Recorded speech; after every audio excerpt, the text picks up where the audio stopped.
Carry on, my wayward son. There'll be peace when you are done. Lay your weary head to rest. Don't you cry no more.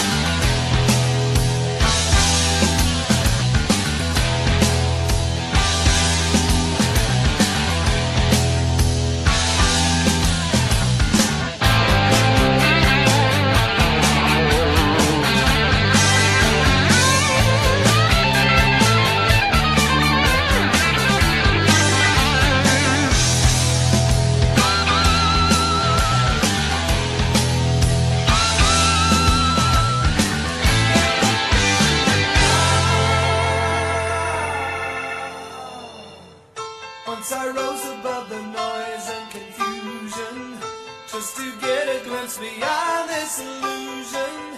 I was soaring ever higher, but I flew too high. Though my eyes could see, I still was a blind.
Of the College of Business and Accountancy of Faith. This year's forum is anchored on the theme Sustainable Entrepreneurship. The forum integrating development policy from De La Salle University, Manila. He started his career as a freelance research assistant. Thereafter, he was employed as a corporate social responsibility coordinator for an Australian firm known as Fox Legal Support Services.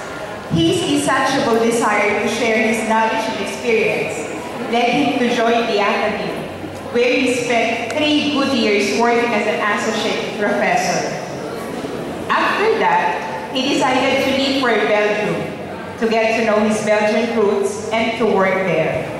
Notably, our speaker is a Belgian Filipino, having been born to a Belgian father and a Filipino mother. While in Belgium, he and his parents decided to revive the operations of the Echo Backyard Farm, known at that time as the Wheelbarrow Farm. Hence, in 2010, he came back to the Philippines. While rebuilding the farm, he resumed teaching, but the increasing workload at the farm demanded his full attention. Thus, he was compelled to permanently leave the Academy.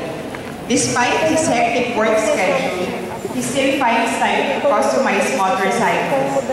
Incidentally, our speaker is also a motorbike enthusiast. Using recent technology and social media, he disseminated information on ecological farming and aggressively advertised their self-offered materials. They also personally visited and are still visiting various state banks and agricultural establishments to promote their products. He was surprised to discover that there is a large market for ecological or organic farming in the Philippines. At present, our speaker is the co-owner and operator of the Eco Backyard Farm, a pure ecological farm operating independently as a family. Farmers, garden enthusiasts, and health-conscious individuals who are becoming more aware of the adverse effects of chemically grown agricultural products currently use their materials. Our speaker is not only an entrepreneur, but an advocate in protecting Mother Nature as well. Let us all welcome Mr. Jonathan Van Hosen.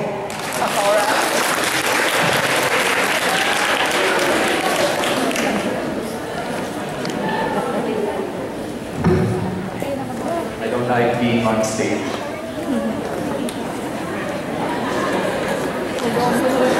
Alright. Morning. Are there foreigners? Yep. Ako yata yun. So everybody here knows how to speak the vernacular. Mga Batanggenyo pa lahat? Opo. Oo. So, let's keep it simple, let's keep it clear, let's keep it organic. So, we're going to speak in Filipino. Siyempre, Sino sasagot? ano pangalan niyo?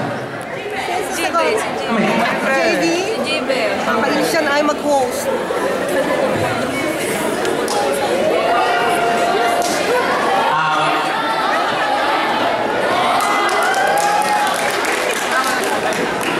Paano sa SAMA or ang entrepreneur mo is an individual who is engaged to any business. So in other words, businessman or woman. No? So, pagiging businessman or woman, ano ba dapat ginagawa natin? Organize ng business. Time management. Risk, ano? Alright, so let's proceed to the next slide. What do you want to happen as an entrepreneur? Ano bang gusto nyo? Mga Mexican food, so spicy, you know? So, given that example, sabihin natin, imagine natin yung mga sarili natin, gusto natin pumasok sa food industry. In particular, or specifically Mexican food. What do you want to happen? Think outside the box. Jamie, pabili pa kayo ng bottled water. Parang push Wala yourself daw to bottled the... water sa Stellar. Pwede natin sabihin, push yourself to the limit, or let's go beyond traditional. Let's do more than what is expected. Paano kayo nakakuha ng mataas na grade sa mga teacher? If you go the extra mile. Diba? Hindi hinihingi sa inyo, pero you do it. Pwede natin sabihin sa training yon ng SIPA. That was 2007. I went back when I went to Belgium to rediscover. And 3 taon akong tumigil lang, nakawa ko, nag-observe ako, nagpunta ko.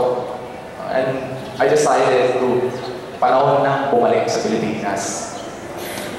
So, upo muna.